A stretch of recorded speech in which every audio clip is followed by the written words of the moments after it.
வணக்கம் மக்களே. ஒரு 2 மாதங்களுக்கு முன்பாக ரயில்வேயோட அந்த புதிய பாம்பன் அந்த பாலம் பிரதமர் மோடி அவர்களால் ஏப்ரல் மாதம் நினைக்கிறேன் திறந்ததுக்கப்புறம் அந்த பகுதியில் ரொம்ப முக்கியத்துவம் வாய்ந்தது. குறிப்பாக ஆன்மீக தலமான ராமேஸ்வரத்திலிருந்து வடக்கு முழுவதும் நிறைய ட்ரெயின் தொடர் வண்டிகளை இயக்கணும் அப்படின்னு சொல்லி பல கோரிக்கைகள் வந்துருக்குன்னு வச்சுக்கோங்களேன். இந்நிலையில் அந்த திருச்சியிலேருந்து சிவகங்கை, காரைக்குடி, மானாமதுரை, அப்படியே பரமக்குடி, மண்டபம், மானாமதுரை, ராமேஸ்வரம் வரைக்கும் போகக்கூடிய ஒரு சிங்கிள் லைன், அதாவது ஒற்றை வழிப்பாதை. அந்த சைடு எல்லாமே ஒற்றை வழிப்பாதை தான். அதாவது மதுரையிலேருந்து ராமேஸ்வரம் போகிறதும் ஒற்றை வழிப்பாதை தான்.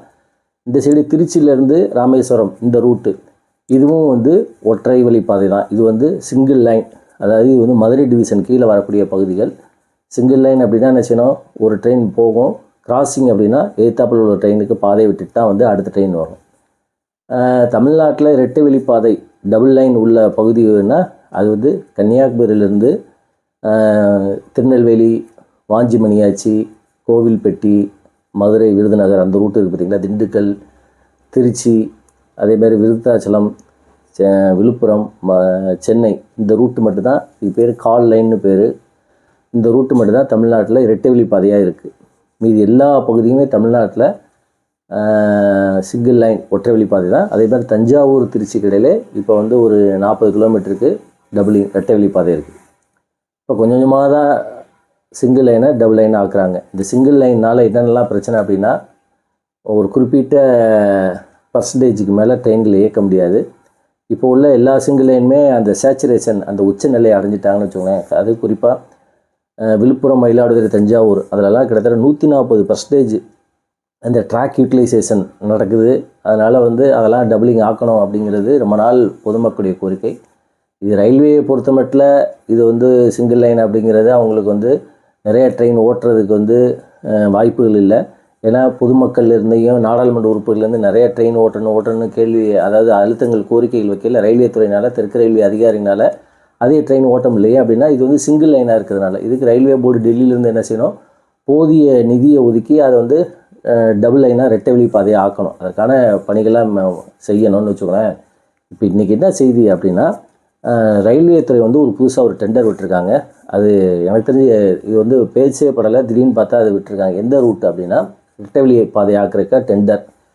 நான் சொன்னேன் திருச்சி, புதுக்கோட்டை, சிவகங்கை, மானாமதுரை இந்த 150 கிலோமீட்டர் இந்த பாதையை டபுளிங் ரெட்டை வழி பாதையை ஆக்கிறதுக்கு ரயில்வே டெண்டர் விட்டுருக்காங்க.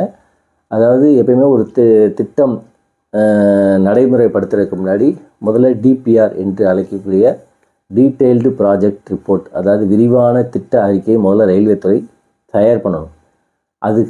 அதுக்கு ஒரு டெண்டர் விடணும். அதை தான் ரயில்வே துறை இது ஒரு ஆரம்ப புள்ளி, ஒரு பிள்ளையார் சொல்லி போட பார்த்திங்களா, அந்த மாதிரி இந்த டிபிஆர் ரிலீஸ் பண்ணியிருக்காங்க. இந்த 2.82 கோடி, அதாவது 2,82,00,000 இந்த டெண்டரை கால்ஃபார் பண்ணியிருக்காங்க. அதாவது அந்த பகுதிகளில் எத்தனை பிரிட்ஜஸ்ஸு, எத்தனை பாலங்கள், எத்தனை சப்வே வரணும், எங்கெங்கெல்லாம் லெவலிங் பண்ணணும், எங்கெங்கெல்லாம் அந்த மாதிரி பணிகளை செய்யக்கூடிய அந்த கிரவுண்ட் ஒர்க்குன்னு சொல்லி சொல்லுவாங்க பார்த்திங்களா, அதுக்கு பேர் தான் டிபிஆர்னு பேர். அதில் அது ப்ரைவேட்டில் கொடுத்து செய்வாங்கன்னு வச்சுக்கோங்களேன். இது முடிஞ்சதுக்கப்புறம் தான் சர்வே நடக்கும். சர்வேங்கிறது ப்ரிலிமினரி சர்வே, செகண்டரி சர்வே, அடுத்து எஃப்எல்எஸ் ஃபைனல் லொக்கேஷன் சர்வே, இந்த மாதிரி பல கட்டங்கள் இருக்குதுன்னு வச்சுக்கோங்க. இதில் இன்ஜினியரிங் சர்வே, டிராஃபிக் சர்வே, இந்த மாதிரிலாம் நிறையா இருக்குது. இதெல்லாம் ரயில்வேயோட திட்டங்கள் அடுத்தடுத்து நடந்துக்கிட்டே இருக்கும். இதுதான் ஒரு ப்ராஜெக்ட் நிறைவேறதுக்கான வழிமுறைகள். அதில் இது ஒரு ஆரம்பம். அதுதான் இந்த டிபிஆர் ரெடி பண்ணுறது, டீட்டெயில்டு ப்ராஜெக்ட் ரிப்போர்ட்டு. அதை ரயில்வே துறை நேற்றுக்கு வந்ததாக இப்போ பத்திரிகையில் செய்தி வந்திருக்கு.